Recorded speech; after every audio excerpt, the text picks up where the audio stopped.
رزق اللہ نے دینا ہے اور اللہ دے گا. رزق کے بارے میں پریشان نہ ہوا کریں کہ جی کہاں سے آئے گا. اللہ نے ذمہ لیا ہوا ہے. ایک مرتبہ ایک آدمی میرے پاس آیا, بہت اچھی پرسنالٹی تھی, لکھا پڑھا بندہ نظر آتا تھا, مگر زاروں قطار رونے بیٹھ گیا, آنسو ٹپ ٹپ گر رہے تھے. میں بھی پریشان ہوا کہ یہ بندہ بہت ہی دکھی ہے جو اتنا رو رہا ہے. خیر تھوڑی دیر کے بعد میں نے ان سے پوچھا کہ جی آپ بیٹھے رو ہی رہے ہیں, آپ کوئی بات کریں. اس نے کہا جی میں ایک گورنمنٹ آفیسر تھا اور ان دنوں گولڈن شیک ہینڈ والی ترتیب چلی تھی کہ گورنمنٹ کہتی تھی کہ جو بندہ اپنی ریٹائرمنٹ لے لے گا ہم اسے منافع بھی دے دیں گے اور وہ پھر کوئی اور کام کر کے اپنی زندگی گزارے. گورنمنٹ کو فائدہ یہ تھا کہ ورکر کم ہو جائیں گے اور ورکر کو فائدہ یہ تھا کہ ایک ہی وقت میں پیسے مل جائیں گے تو مکان خرید لیں گے, بیٹی کی شادی کر لیں گے, یا فلاں کر لیں گے یا فلاں کر لیں گے. وہ کہنے لگا کہ مجھے تقریباً 16 لاکھ روپیہ ملے جو بینیفٹ کے تھے. میں نے اور بیوی نے مشورہ کیا کہ ہم اس کو رکھ دیتے ہیں اور اپنے گزارے کے لیے میں کہیں پہ جاب کر لیتا ہوں چھوٹی موٹی, اور روٹی ہم کھا ہی لیں گے اور یہ پیسے بچوں کی تعلیم اور ان کی شادیوں کے کام آئیں گے.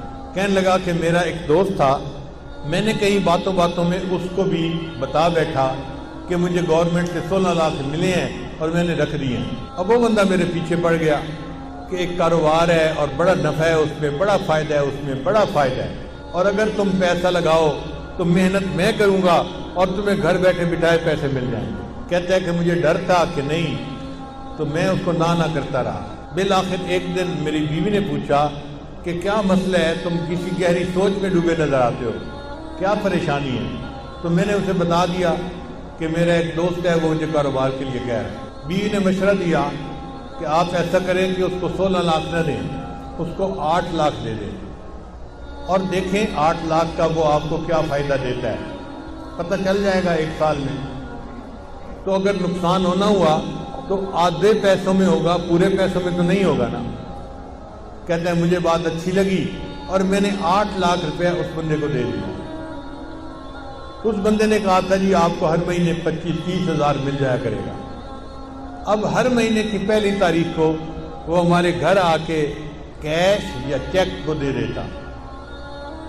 میں نے ایک چھوٹی موٹی جاب شروع کر لی اور ہمارا گزارا بہت اچھا ہو گیا. 25-30 ہزار ادھر سے آ جاتے تھے, باقی ادھر سے مل جاتے تھے اور ہم آرام کی زندگی گزارے. 1 سال پورا اسی طرح گزر گیا. تو میری بیوی نے کہا کہ یہ تو بڑا اچھا کاروبار ہے کہ جس میں اتنے پیسے دینے سے ہمیں ہر مہینے اتنے پیسے مل جاتے ہیں. سال گزرا تو میرے دوست نے کہنا شروع کر دیا کاروبار تو بہت اچھا ہے لیکن ہم نے پیسے تھوڑے لگائے ہیں, اگر اور زیادہ لگا دیں تو اور نفع ہو جائے گا. میں نے بیوی کو بتایا, اس نے کہا ہم نے 1 سال آزمایا ہے, دیکھا ہے شریف آدمی ہے, اچھا آدمی ہے, وعدہ پورا کرتا ہے, تو آپ اس کو باقی بھی پیسے دے دیں. کہتے ہیں میں نے اس کو باقی 8 لاکھ بھی دے دیے. اب باقی 8 لاکھ دینے کی دیر تھی, اس نے تو نگاہیں بدل لی, فون میں بات کرنی چھوڑ دی. میں مصروف ہوں, ابھی کال نہیں لے سکتا, میں بعد میں کال کروں گا, میں یہ کروں گا, میں وہ کروں گا. اور جو ہر مہینے پیسے دیتا تھا وہ بھی اس نے ڈیلے کرنا شروع کر دیے.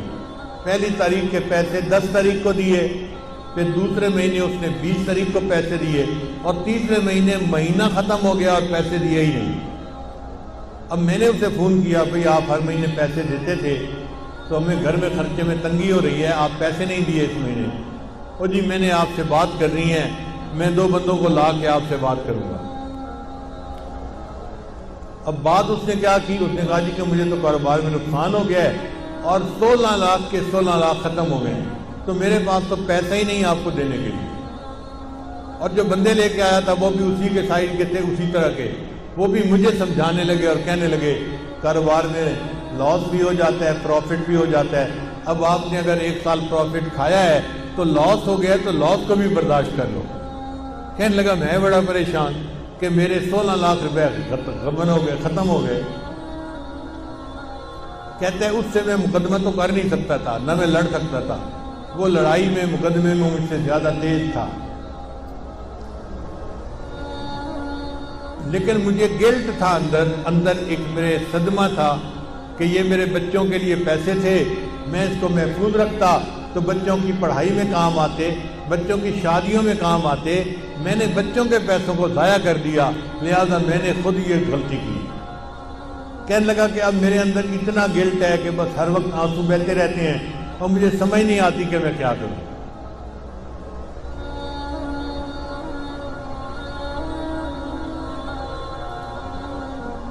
اس کی بات سن کے مجھے بھی بہت دکھ ہوا کہ ایک شریف آدمی اذیت میں مبتلا ہو گیا۔ میں نے اسے تسلی دی، پھر تسلی دے کے میں نے اس سے پوچھا کہ مجھے یہ بتائیں کہ آپ کا رزق کہاں پہ ہے؟ کہنے لگا کیا مطلب؟ میں نے کہا آپ کا رزق زمین میں ہے یا آسمانوں میں ہے؟ کہتے جی آپ بتا دیں۔ میں نے کہا اللہ تعالیٰ فرماتے ہیں وَفِي السَّمَاءِ رِزْقُكُمْ، اور تمہارا رزق آسمانوں میں ہے۔ تو جب ہمارا رزق آسمانوں میں ہے تو ہمارا رزق کوئی ہٹھا نہیں سکتا، کوئی چوری نہیں کر سکتا۔ جو ہمیں پہنچنا ہے وہ اللہ پہنچا کے رہے گا۔ اگر کسی نے پہنچانے میں بددیانتی کی تو اللہ دوسرے ڈاکیے کے ذریعے سے پہنچا دیں گے، کسی اور طریقے سے پہنچا دیں گے۔ اللہ اس پر قادر ہے کہ اس کو پہنچائے۔ اس کو تھوڑا تسلی ہو گئی۔ میں نے کہا کہ دیکھیں آپ کا رزق تھا، اگر کسی نے آپ سے بددیانتی سے لے لیا آپ فکر مت کرو، اللہ آپ کو آپ کا رزق دوبارہ دے دیں گے، آپ پریشان نہ ہو۔ اب اس کا جو رونا تھا وہ بند ہو گیا، ذرا تسلی ہو گئی۔ میں نے اسے بیت کے کلمات بھی پڑھا دیے اور اس کو کہا کہ بس اپنے دل سے معاف کر دو اور یہ عہد کرو کہ یا اللہ اس نے میرے ساتھ بددیانتی کی، میں زندگی بھر کبھی کسی کے ساتھ بددیانتی نہیں کروں گا۔ اس نے یہ بھی وعدہ کر لیا۔ پھر میں نے کہا اچھا یہ بھی میرا وعدہ کرو کہ جب اللہ آپ کو آپ کی ضرورت سے زیادہ پیسہ دیں گے تو آپ زکوٰۃ پابندی سے ادا کریں گے۔ اس نے یہ بھی وعدہ کر لیا۔ لو جی میں نے دعائیں دے کے اس کو رخصت کیا۔ رخصت ہوتے ہوئے مجھ سے پوچھنے لگا حضرت اب میں کیا کروں؟ میں نے کہا کہ بھئی آپ کوئی ایسا کام شروع کریں جو پیسے کے بغیر ہوتا ہے، اللہ برکت دے دے گے۔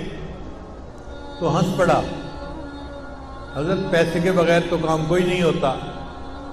میں نے کہا سوچیں کوئی نہ کوئی کام ایسا نکل آئے گا، چاہے مزدوری کیوں نہ کرنی پڑے۔ لو جی وہ گیا اور اس نے گھر جا کے بیوی کو بتایا۔ اس کی بیوی کا غم بھی ختم ہو گیا کہ ہمیں ہمارا رزق اللہ دے دے گے۔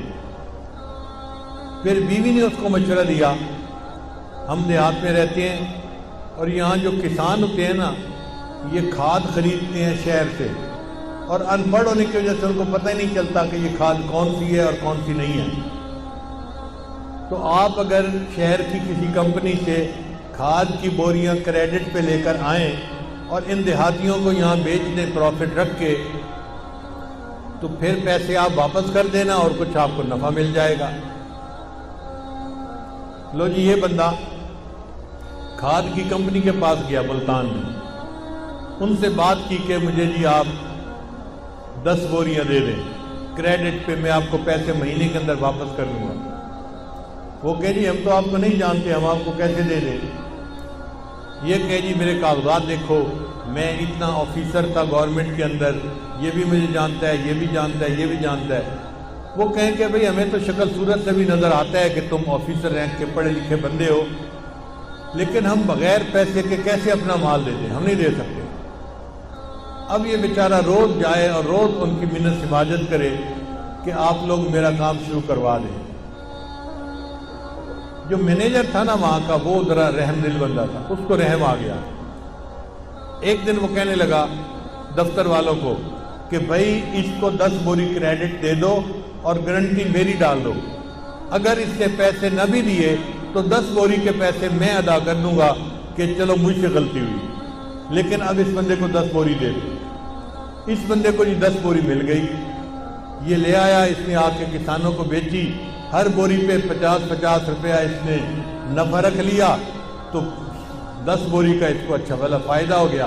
چنانچہ پھر یہ 10 کی جگہ 20 بوری لینے لگ گیا، پھر 30 بوری لینے لگ گیا، پھر 50 بوری کرتے کرتے ایک وقت آیا کہ کمپنی والوں نے کہا جی ہم آپ کو پورا ٹرک کریڈٹ پہ دے دیتے ہیں۔ اب اس نے کریڈٹ پہ ٹرک لیا اور لوگوں کو تقسیم کی کھاد اور ان سے پیسے لے کے واپس دے دیے۔ پھر 1 ٹرک سے 2 ٹرک اور 3 ٹرک اور ٹرکوں میں کام شروع ہو گیا۔ اللہ کی شان دیکھیں، کوئی 6-7 سال کا عرصہ گزرا ہوگا، یہ بندہ ایک دن میرے پاس واپس آیا، مجھے کہتے ہیں الحمدللہ حضرت آج میں 16 کروڑ کی پراپرٹی کا مالک ہوں۔ 16 لاکھ اس کے ضائع ہوئے تھے، اللہ پہ توکل کی، اللہ نے برکت رزق میں ایسی دی کہ 16 کروڑ کی پراپرٹی کا وہ مالک بنے۔ تو ہم کیوں اس معاملے میں شک میں پڑے یا اپنے دل میں حرام لگائیں؟ دل میں تسلی رکھیں، اللہ نے جو ہمیں دیا ہے وہ اللہ نے ہمیں پہنچا کے رہنا ہے۔ جب اللہ نے پہنچا کے رہنا ہے تو ہم حرام کی طرف کیوں ہاتھ بڑھائیں؟ اس لیے جو چیز شک میں ڈالے اس کو چھوڑ کے اس طرف آ جاؤ جو چیز شک میں نہیں ڈالتی۔ اللہ تعالی ہمیں ایسے صاف